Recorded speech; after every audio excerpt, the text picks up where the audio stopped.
Welcome to the Ergonx Gait Lab, and today we'll be talking about gait analysis using Ergonx Innersoles. To test how well our Innersoles work, we brought in some of the expert fitters from the athlete's foot to assess and treat their different foot types. In order to fully understand gait analysis, it's essential that you have a basic understanding of the anatomy of the foot. The foot is comprised of 26 bones. These 26 bones determine the gross shape of the foot. The gross shape of the foot determines how the foot will interact with the ground and ideally how the foot will function. Abnormal motion or function will generally lead to some sort of pain or discomfort in the foot, and how the foot interacts with the ground can be controlled by inner soles, shoes, and exercises. The part of the foot that directly contacts the ground is called the plantar aspect of the foot. The plantar aspect of the foot is contoured by three arches. These are the medial arch, the lateral arch, and the transverse arch. It's important that we support all of these three arches to control foot motions. An important part of the medial longitudinal arch is the calcaneal inclination angle. The calcaneal inclination angle is important because it's coupled to pronation. Now what this means is that the foot can't pronate as long as the calcaneal inclination angle is supported. Our Innersoles help to control overpronation by supporting the calcaneal inclination angle. This leads to less chance of overcorrection than if we were using a wedged Innersole. So with this in mind, we wanted to show you how this relates to both the footprint and gait analysis. The first step was to put everyone across the footprint in both the static and dynamic measure, and then see how this relates to their gait pattern on the treadmill. You can see that when we're looking at our first customer, he has a high arched foot, and late in the stance phase, the center of pressure medially deviates. This is more pronounced on the right foot. On the treadmill, you can see that our customer strikes with an inverted heel, pronates slightly, and then continues to pronate into toe off. This is consistent with our footprint results. You can see that when our customer is weight bearing on his right limb, that his foot is 4.5 degrees pronated, where 4 is the acceptable level of pronation. When our customer is running, it's difficult to see anything at full speed. However, when we slow this down, you can see that the amount of pronation has increased on the right hand side to 6.5 degrees. At this point, let's take a quick look at pronation and how it affects the lower limb. Pronation is a normal part of walking, and not all pronation is bad. Pronation helps to absorb shock as the foot strikes the ground. It helps to bring the foot into contact with the ground and also helps to adapt to irregular surfaces. Overpronation is what usually causes foot problems and foot pain. Overpronation is pronation that occurs in an irregular amount or at an irregular time during the gait cycle. When the foot pronates, the leg internally rotates, and this strains the foot, hip, knee, and lower back.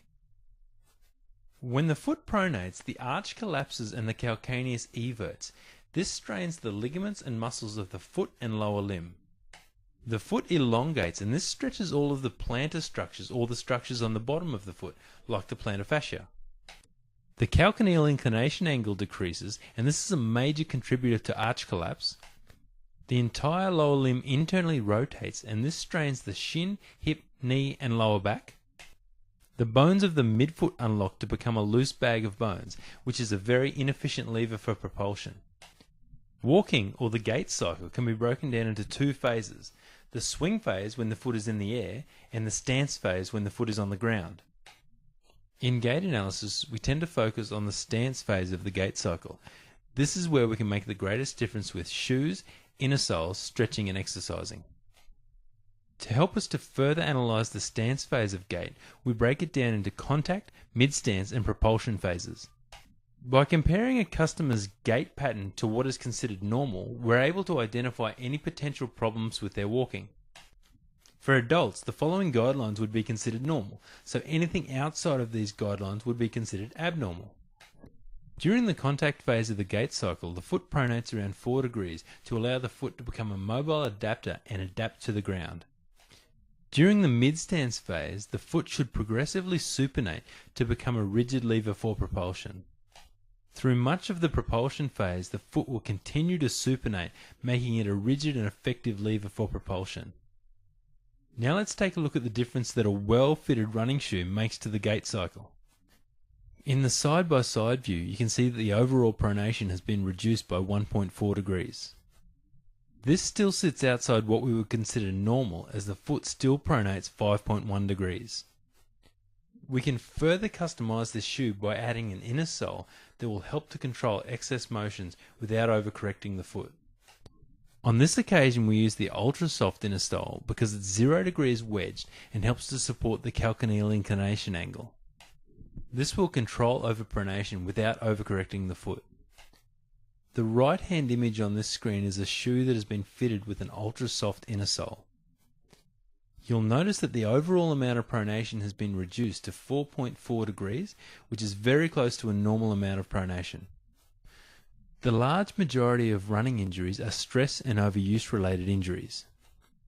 Any reduction in the amount of overpronation will help to limit these injuries long term.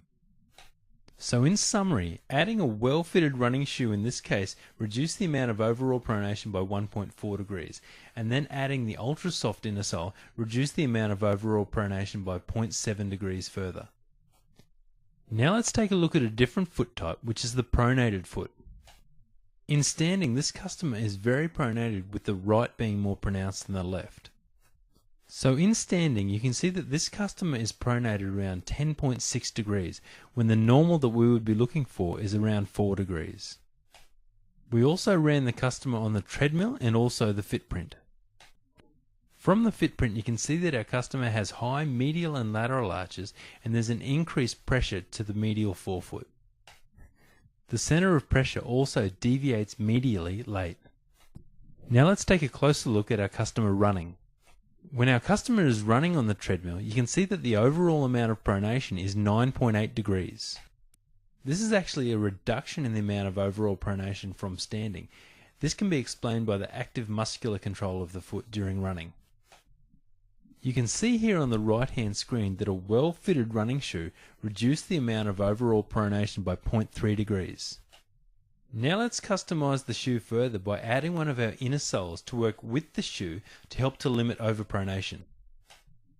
You can see here on the right hand screen that the shoe with the inner sole fitted has improved the foot position more so than the shoe alone.